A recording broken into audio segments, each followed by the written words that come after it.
Bismillahirrahmanirrahim. Waltakum minkum ummatun yad'una ilal khairi wa ya'muruna bil ma'rufi wa yanhauna 'anil munkar. Assalamualaikum warahmatullahi wabarakatuh. Dari kitab Subulus Salam di bab sujud, salah satu pembahasannya ini Pak, sujud sahwi. Sujud yang mutlak kita ketahui karena masjid itu tempatnya kita sholat, dan ketika kita sholat sering dibutuhkan ilmu ini, pasti dibutuhkan ilmu ini. Dan ini yang agak berat kalau hanya segelintir orang belajar, karena biasanya masing-masing orang membawa persepsi ilmunya sendiri. Akhirnya tidak ketemu antara maunya jamaah dengan maunya imam. Kita peluang Pak bisa keliru, bisa salah. Di setiap buku fikih pasti ada pembahasan sujud sahwi. Semua kitab fikih yang kitab muktabar. Dan ini sudah berulang kita bahas, tetapi alangkah bagusnya kalau ini terus ya disiarkan, disebarkan, supaya tidak baku bombe antara imam dengan makmum hanya karena satu mau sujud sahwi, satu tidak mau. Satu mau, satu tidak mau, hanya karena perbedaan paham. Ya, kita ketahui sujud sahwi ini sujud karena lupa. Lupa pada tiga sebab.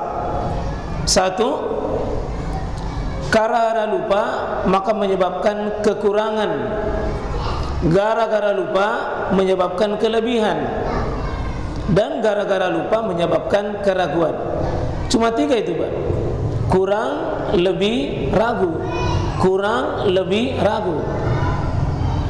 Kalau ada kurang, ada lebih, ada ragu, itu dihukumi sujud sahwi dengan kurang apa, lebih apa. Kurang dan lebih pada gerakan dan rakaat.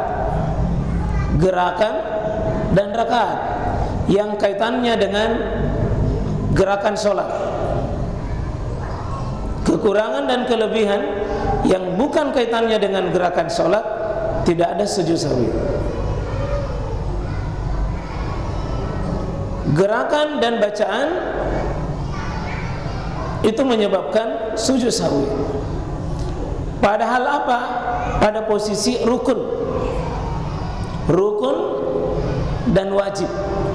Rukunnya sholat dan wajibnya sholat. Sedangkan sunnahnya sholat tidak ada sujud sahwi. Jika lebih sunnah atau kurang sunnah, meskipun dia kelebihan atau kekurangan, tidak wajib dan tidak ada tuntunan sujud sahwi. Yang kena sujud sahwi itu kalau kekurangan padahal dia sifatnya rukun, kekurangan pada sifatnya wajib. Nah ini makanya seorang yang jadi imam alangkah bagusnya bisa memetakan ini wajib, ini sunnah, supaya tidak semua yang ditinggalkan itu kena sujud sahwi. Insyaallah kita akan bahas bagian pertama, ya. Dalilnya dulu. Dalil sujud sahwi. Kalau kita dalami dalil-dalil sujud sahwi, ada tiga kekurangan. Tiga kali Nabi kekurangan dalam peristiwa, dan dua kali kelebihan. Berarti 5 kali Nabi pernah yang ada dalilnya 5 kali. 3 kekurangan, 2 kelebihan. Nabi tidak pernah alami keraguan. Nabi tidak pernah alami ragu. tapi kekurangan pernah. Kita baca misalnya hadis ini an Abi Hurairah, hadis dari Abu Hurairah qala shalla bina, kami salat Rasulullah SAW bersama Nabi SAW. Kata Abu Hurairah, ihda salatai, di salah satu salat. Salat apa itu? Al-Ashi. Kalau Al-Ashi itu Pak, itu artinya salat duhur atau salat asar. Di siang hari itu bisa duhur, bisa asar. Jadi Abu Hurairah ceritakan ini. Qala Ibnu Sirin, sama Abu Hurairah, ini juga seorang sahabat Abu Sirin, menyebutkan, jadi sahabat itu Pak saling meriwayatkan juga. Ini juga Abu Sirin ya, menyebutkan walakin nasitu, akan tetapi saya lupa. Qala fa shalla bina rakatain, kami salat 2 rakaat bersama Nabi SAW, 2 rakaat saja. Di salat duhur itu, salat duhur cuma 2 rakaat saja. Bayangkan Pak, salat duhur atau salat asar itu cuma 2 rakaat saja. Berarti kekurangan 2 rakaat. Ya. 2 rakaat. Dan sesudah dia lakukan 2 rakaat ini, saya langsung di sini, ya. Itu faqalu, jamaah yang ada pada saat itu, jamaah yang ada, katakanlah di Masjid Jami ini Pak, kalau terjadi 2 rakaat heboh pasti. Faqalu, jamaah yang ada pada saat itu, faqasurat salat, pasti mengatakan, oh Nabi mungkin ringkas karena 2 rakaat saja. Wa fil qaum, padahal jamaah yang ada pada saat itu Abu Bakrin, ada Abu Bakar, ada Abu Bakar, wa Umar, ada juga Umar. Fahaba, keduanya ini Abu Bakar dan Umar, ayyukallimah wa fil qaum, mereka tidak mau bicara, segang tanya sama Nabi. Itu lihat sahabat Pak ya, segang luar biasa sama Nabi SAW. Wa fil qaum rajulun fi yadayhi tul yuqalu lahu Zulyadain. Untung ada sahabat pada saat itu namanya Zulyadain. Zulyadain itu artinya memiliki 2 tangan. Karena kalau dia kasih begini tangannya, seperti tangannya itu bersambung 2 Pak, saking panjangnya. Tapi bukan panjang tangan, tangan nementong yang panjang, tangan nementong yang panjang. Kalau dia yang datang sama Nabi SAW, karena Nabi Pak sudah masuk di rumahnya, Nabi sudah masuk di rumahnya, sudah sholat. Nabi itu kebiasaannya kalau sudah sholat di rumah, di masjid, tidak sholat sunnah di masjid. Kebiasaannya Nabi itu Pak sholat sunnahnya di rumah. Karena itu jangan heran Bapak kalau Bapak sering lihat kami di sini, kadang-kadang saya sholat wajib pulang ke rumah, atau di rumah sholat sunnah, di sini sholat wajib. Itu sunnah itu Nabi SAW. Karena rumahnya Nabi dekat dengan masjid. Tapi kalau kita tinggal di Pontiku, jangan ke begitu Pak. Ya, jangan ke begitu. Nah, dilihat kondisinya. Tapi aslinya sholat itu ada 2 Pak. Sholat sunnah di rumah, sholat wajib itu di masjid. Jangan dua-duanya di rumah dan jangan dua-duanya di masjid. Sebaiknya dibagi, dan itu asalnya itu. Nah, datanglah Zulyadain, dia bertanya sama Nabi SAW. Ya, qal ya Rasulullah, wahai Rasul Allah, anasita, apakah Nabi tadi lupa itu? Am kasurat as-salah, atau Nabi sengaja ringkas? Apa Nabi lupa? Atau Nabi itu ringkas? Ini mewakili jamaah bertanya, wakili jamaah bertanya, apa Nabi lupa atau Nabi sengaja ringkas. Apa jawaban Nabi? Qol lam ansa wa lam tuksan. Saya tidak lupa dan saya tidak ringkas. Saya tidak lupa dan saya tidak ringkas. Berarti keyakinannya Nabi 4, tapi kenyataannya 2. Coba lihat apa ya? Ini manusia terbaik. Manusia terbaik, imam terbaik, rasul terbaik, tapi dia bisa lupa. Apalagi kalau imamnya masjid jami. Kalau lupa suatu saat, Pak, jamaah heboh. Dan ini bukan aib, ini bukan celah, bukan kekurangan. Justru lupanya Nabi ini nikmat bagi kita. Karena dengan lupanya Nabi ini, Pak, Allah sengaja kasih lupa supaya menjadi guru bagi kita. Kalau umatnya nanti ini lupa, nabinya dulu paling terbaik pernah lupa. Jadi sifat lupa pada waktunya, Pak, dan tempatnya bukan masalah. Seandainya manusia tidak diberi sifat lupa, Pak, bahaya. Ya. Seandainya kebakaran paling hebat di Makassar pernah kita lihat. Kita lihat apinya membumbung. Misalnya apalagi menghabisi kita punya rumah. Dan itu tidak dicabut rasa lupa pada diri kita. Mungkin, Pak, tidak bisa kita tidur selama-lamanya. Kalau ada orang baku parang lalu terpotong lehernya, terpotong badannya, lalu kita lihat kepalanya itu terlempar. Seandainya tidak dicabut rasa lupa, tidak ada lupa pada diri kita, maka susah tidur. Maka lupa itu adalah kadang menjadi nikmat. Cuma kalau lebih dominannya kita sifat lupa di dunia, itu juga bahaya.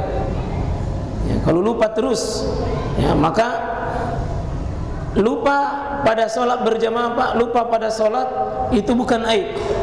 Yang aib, yang masalah kalau imamnya tidak tahu mengambil sikap apa seharusnya dilakukan ketika lupa. Karena semua masalah ada jawabannya. Setiap masalah ada jawabannya. Setiap masalah ada jawabannya. Apa kata Nabi SAW ketika ditanya bahwa saya tidak lupa? Maka beliau keluar, ya, dari rumahnya keluar ke masjid, keluar menemui kembali jamaah. Apa dia bilang? Ya, faqal akama yaqulu Zulyadain. Apa betul ini yang dibilang Zulyadain, bahwa saya cuma sholat 2 rakaat tadi? Apa betul sholat kita tadi 2 rakaat? Faqalu, jamaah yang hadir pada saat itu mengatakan, "Naam." Iya, cuma 2 rakaat saja. Apa yang dilakukan oleh Nabi setelah tahu cuma 2 rakaat? Dan ini ilmunya buat kita. Kalau kurang rakaatnya tidak cukup sujud sawi. Tidak cukup sujud sawi. Apa yang dilakukan? Fataqaddam. Dia maju sedikit dari tempat berdiri, dia bertanya, kemudian bergeser. Lalu dia menjadi imam kembali. Tambahkan itu salat yang kurang. Fataqaddam fasalla ma tarak. Dia lakukan salat sebagaimana salat yang dilakukan tadi yang tertinggal. Ma tarak. Bukan mengulangi salat. Bukan mengulangi salat, Pak. Tapi Nabi sudah bicara, iya. Nabi sudah bicara, Nabi tidak mengulangi, cukup menambahkan kekurangannya. Kata para ulama, kalau imam sudah bicara, jamaah sudah bicara, tidak diulangi salatnya, kecuali dalam 2 hal. Pertama, imamnya sudah batal wudunya. Yang kedua, prosesi dari lupa sampai dia sadar itu waktunya sudah lama. Misalnya subuh kejadiannya, duhur baru dikasih ingat, maka diulangi sholatnya. Atau misalnya subuh dikasih lupa, nanti jam 9 baru dikasih sadar, ulangi sholatnya. Tapi kalau barusan belum batal wudu, maka cukup tambahkan apa yang kekurangannya tadi. Ya. Sesudah dia lakukan sholat itu, summa sallam, kemudian dia salam. Nah, ini 2 rakaat. Tapi dulu 2 rakaat. Nah, ini datang, sekarang lakukan sholat 2 rakaat lagi, 2 rakaat lagi. Ya, apa yang tertinggal? Silakan. Ini dia tambah 2 rakaat, Pak. 2 tambah 2 rakaat ini. Makmum ini ikut ini di belakang ini. Silakan takbir. Allahu Akbar. Langsung baca Fatihah dalam hati. Ya. Baca Fatihah dalam hati. Sudah itu ruku. Allahu Akbar. Bangun. Sami'allahu liman hamidah. Sujud. Allahu Akbar. Bangun. Allahu Akbar. Sujud. Anggaplah 2 rakaat, Pak. Allahu Akbar. Anggaplah 2 rakaat. Sekarang tasyahud. Allahu Akbar. Iya, baca tasyahud lengkap. Selesai tasyahud, beri salam. Assalamualaikum warahmatullahi. Assalamualaikum. Baru ini selesai duhur. Baru selesai duhur. Sekarang ya, di situ kabbara wa sajada misla sujudi aw atwal. Dia bertakbir, kemudian dia sujud sebagaimana sujudnya dalam salat. Silakan takbir. Allahu Akbar. Dia sujud sebagaimana sujud, berarti bacaannya sama dengan bacaan salat. Sama dengan bacaan salat. Sama dengan subhanallah. Ya, misla sujud aw atwal, sedikit lebih panjang. Summa rafa rasahu, angkat kepala. Angkat kepala. Allahu Akbar. Iya, wa kabbara. Di sini tidak disebutkan bacaannya. Secara umum kalau ini karena peristiwa salat, maka duduk antara sujud dibaca lagi. Baca lagi, duduk antara sujud. Summa kabbara, dia bertakbir, wa sajada, dia sujud. Allahu Akbar. Ya, berarti 2 kali sujud, misla sujudi aw atwal, atau lebih panjang. Summa rafa rasahu wa kabbara, angkat dan bertakbir. Allahu Akbar. Wa kabbara farubbama sa'alu summa sallam. Kemudian sesudah itu dia bersalam kembali. Assalamualaikum warahmatullahi. Assalamualaikum warahmatullahi. Selesai kasus ini, Pak. Selesai kasus ini untuk kehilangan 2 rakaat sama dengan kehilangan 1 rakaat. Sama dengan kehilangan 1 rakaat. Pernah Nabi juga kehilangan, Pak, 1 rakaat juga. Kehilangan 2 rakaat, kasusnya ada, 1 rakaat juga pernah ada. Ya, kasusnya tambah. Tidak cukup langsung sujud sahwi, tapi sempurnakan dulu kekurangannya baru sujud sahwi. Sempurnakan dulu. Nah,